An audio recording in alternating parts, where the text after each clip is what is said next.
ओम गणेशाय नमः। बैसाख महात्म का 11वां अध्याय। विष्णु भगवान की जय।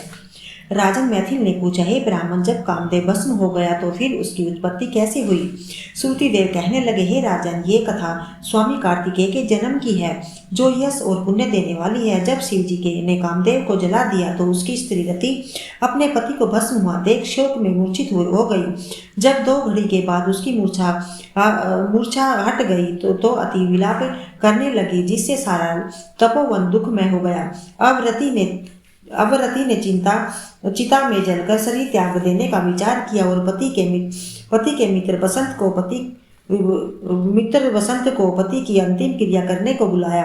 रति को देख अति दुखित हो बसंत रति को समझाने लगा और कहने लगा कि आत्मघात करना उचित नहीं तथा धर्म के विपरीत है। जब वसंत ने उसके शरीर त्यागने का विचार दृढ़ देखा तो नदी के किनारे चिता बनाई और रति गंगा में स्नान कर सब इंद्रियों को रोक और मन को आत्मा में लीन करके चिता पर चढ़ने को तैयार हो गई। तब उसी समय आकाशवाणी हुई, हे पति प्रेमा, तुम चिता में प्रवेश मत करो। तुम्हारा पति श्री कृष्ण से रुक्मणी के गर्भ से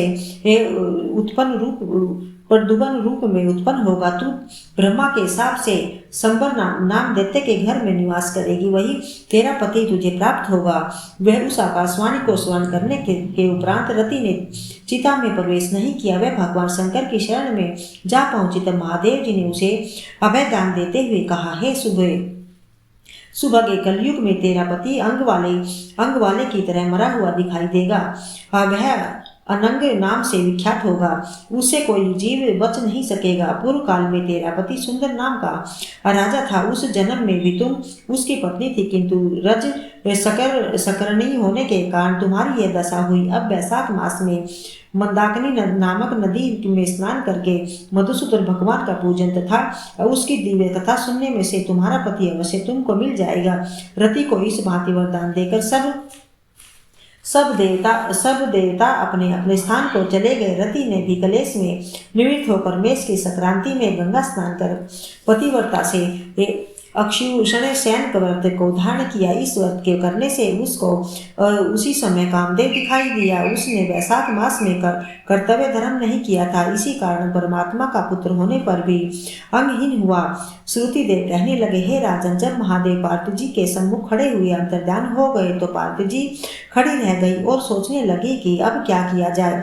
तब उनके पिता हिमाचल उन्हें अपने घर ले गए, परंतु पार्थ जी शिव जी के गुणों पर इतनी मुग्ध हो गई कि उन्होंने अपने मन में यही ठान लिया कि श्री शिव जी ही मेरे पति होंगे, और अपने माता पिता के समझाने पर भी न मानी तथा श्री शिव जी की मूर्ति को अपने मन में धारण करके गंगा तट पर जाकर घोर तप करने लगी।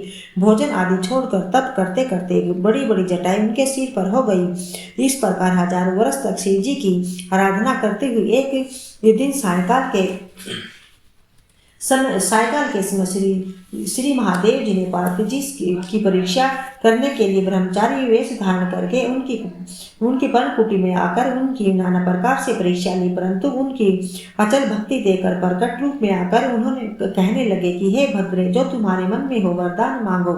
तब पार्थ जी कहने लगे कि मैं यही वरदान मांगती हूँ कि आप मेरे पति हो।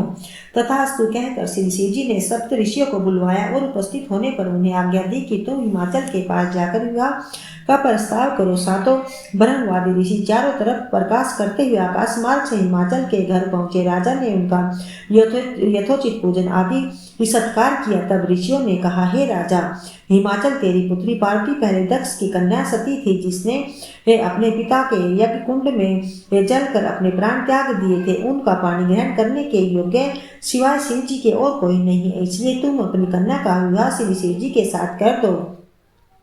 तब राजा हिमाचल बोले, हे ऋषिवर, मेरी कन्या ने तो छाल के वस्त्र पहनकर गंगा तट पर शिव जी के साथ विवाह करने के लिए अनशन व्रत धारण किया हुआ है, सो उसकी मनोकामना पूर्ण हुई। आप महादेव जी को जाकर कह दे कि मैं प्रतिपूर्वक अपनी कन्या उनके अर्पण कर चुका हूँ। आप उसको अंगाकार कीजिए, स्वीकार कीजिए। उधर सप्तऋषि भी शिव जी के पास पहुँचे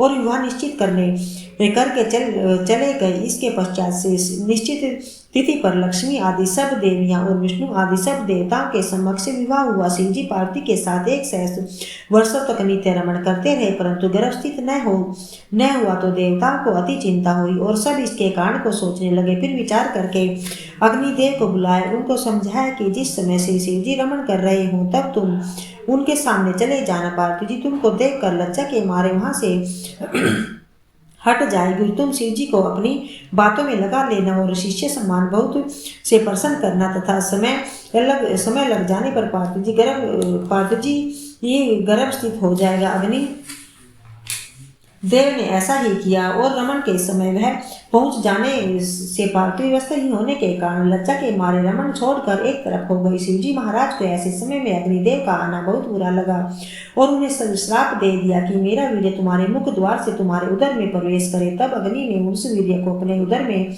ग्रहण कर लिया और 10 मास बीतने पर उस तेज वीर्य को गंगा जी में डाल दिया। गंगा जी भी उसको सहन न कर सकी और उसको वो सरकंडों में फेंक दिया। तब वहां पर उसके 6 माह हो गए। तब ब्राह्मणों ने 6 कृतिकाओं को भेजा। उन्होंने उन 6 भागों को जोड़ा जिससे 6 मुख और 1 अंग ऐसी आकृति का बालक बन गया। वह बहुत दिनों तक उस सरकंडों में ही पड़ा रहा। एक दिन श्री महादेव जी और पार्वती जी बैल पर चढ़े जा रहे थे कि सहसा पार्वती के सपनों से दुग्ध की धारा बहने लगी। तब पार्वती जी ने श्री महादेव जी से इसका कारण पूछा तो श्री महादेव जी बोले, हे देवी मैं इसका कारण कहता हूँ। देखो ये पास में ही तुम्हारा पुत्र पड़ा हुआ है। और फिर महादेव जी ने पिछली सब कथा पार्वती जी को कह सुनाई और कहा कि उसी को देखकर तुम्हारे स्तनों में दूध आ गया है, क्योंकि वह तुम्हारा पुत्र है। महादेव जी की यह बात सुनकर पार्वती जी ने उस बालक को उठा लिया तथा अपनी गोद में बिठाकर उसको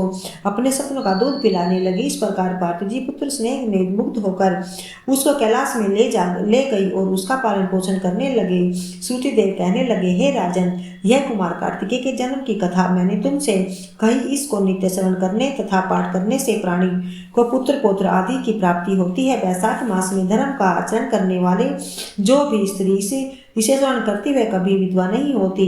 इस पुनीत वैशाख मास के सेवन से ही बिना शरीर वाला कामदेव भी शरीर वाला हो गया। जो प्राणी इस वैशाख मास का विधि पूर्वक सेवन करके स्नान दान आदि करते हैं वे कभी कष्ट नहीं पाते, परंतु जो लोग इस मास के बिना स्नान दान किए ही बिता देते हैं उन्हें अनेक प्रकार के दुख भोगने पड़ते हैं। यह महीना सबके लिए धर्म कर्तव्य करने योग्य है। ओम विष्णु भगवान की जय।